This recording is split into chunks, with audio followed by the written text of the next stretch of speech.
Hey, happy Sunday.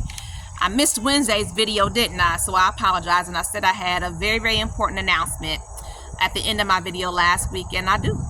My very important announcement is that starting in November, I will no longer be offering one-on-one coaching services. So I've reached out to everyone that I'm currently coaching, and let everyone know that, hey, we're going to do this for the next 3 months, and then after that I will need to no longer coach one-on-one. Still available, so please reach out to me if you need services, if you need services, resources, not service, if you need resources, right, or information. Definitely I'm open to that. Reach out to me, please. But one-on-one coaching services I'm not going to be able to do anymore because of a personal matter that's erupted in my personal life, which to me just means I'm getting ready to make it. Yeah, I'm getting ready to make it, because I heard a quote and I agree with it. When things get drastically harder, it means that you're almost there. So that means everything that I have been working so hard for is getting ready to come together. Everything on that daggone vision board that I've been looking at for like 5 years is getting ready to go down, because literally something erupted in my personal life involving one of my children, and it's opened up a lot of space for thought and processing and building solutions. So that's exactly what I'm going to do, right? I'm going to help my children. So the solution, and it has to do with biases, point blank, period. So biases, and what I'm going to do is offer professional coaching services or professional consults to those in the mental health field who deal with people who are Jehovah's Witnesses, because I feel like that's a very big way to be solution driven. So that is where this is going to go. What I want to share with you is a few examples as to how important this is, a few personal examples. So literally when I did my play, right, a couple of weeks ago, we still in the same month, right? I'm not even a month out. And then going into that next week, like literally several different challenges erupted, like bam, one after the other. And it's like, no, we're going to address this. And it opened up some things in me that I need to heal from as far as my past is concerned, and different experiences that I've had with professionals. Like, have I really dealt with the way it felt to be disrespected by mental health professionals when I was trying to get help for myself and my children? No. So it's just not okay is what I'm trying to say, what happened. And I'm going to give you 3 examples as to why I'm moving a lot of the work that I'm doing now to dealing with the professionals, and then workshops, etc. Of course, my play and touring and all that good stuff, because of different experiences that I'm seeing, and just the situation that I'm dealing with one of my kiddos has just opened up, like I said, a lot of space for thought and different things. So I want to share 3 examples with you. I have a friend, and I haven't spoken to my friend in a while, but my friend and I both have religious trauma. Okay, we've been friends for a long time. Neither one of us knew we had religious trauma. It just so happened that we connected. We had this great connection, and that's the root of both of our issues. I'm a mother and she's not. So one of the things that has hurt me so bad about my friend's experience is that she told me, and my friend's very, open with me, you can share my journey, but, I'm not going to say her name or nothing like that. But, at one point, one of our conversations, she said to me, Myra, you got kids. You have something to live for. All I got is my mama. Oh, that's all I got. Honey, it's deep. But one of the things me and my friend were talking about many years ago, before I went to Indiana Western University, etc., was getting mental health, and how difficult it was to get mental help when you're one of Jehovah's Witnesses. And I was, telling her about, trying to get mental help. I want to get my kids into therapy. I think at that time I was starting to have troubles with the family therapist we were seeing. And she was like, don't tell them you're a witness. How unfair is that to need mental help, and the solution is not telling them your religious background? Because as professionals and the code of ethics, they're supposed to be able to deal with that or either refer.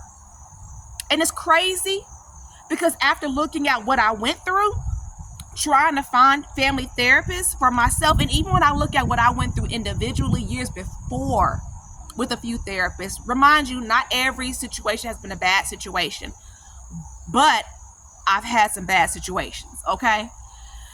And it's like, daggone it. In a lot of ways, my friend was right.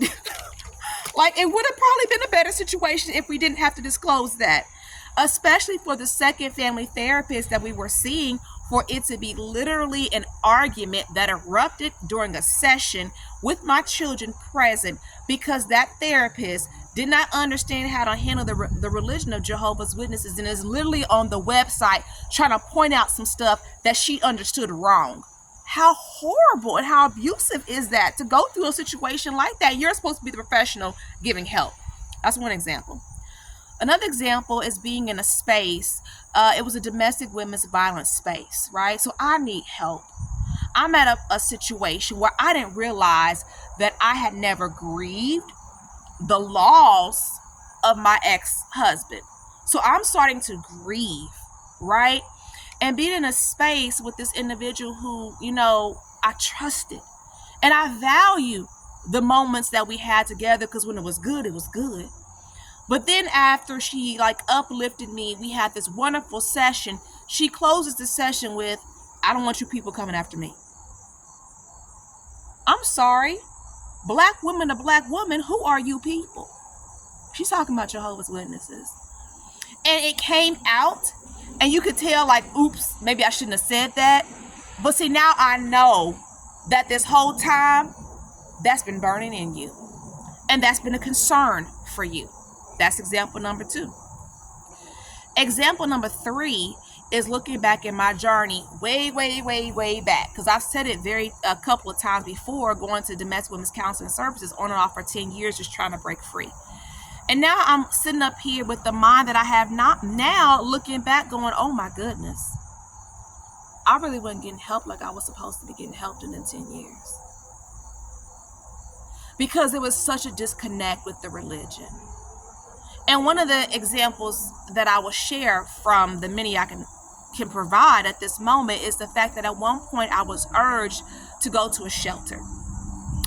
And the counselor that was working with me was like, what's the problem? It's a Christian shelter. You do Bible study. So this whole time for years, because at this point, I started going to that counseling service when I was 19 years old and was a single mother of 1. Now I'm married with multiple children, struggling, and you're not understanding that me going to that shelter is not the solution because you're saying it's a Christian shelter. They don't study the Bible like Jehovah's Witnesses study the Bible. So we are not going to be looking at Watch China Wake magazine. So you were telling me to go to a place that was not going to be a supportive place for me and was going to do more injury.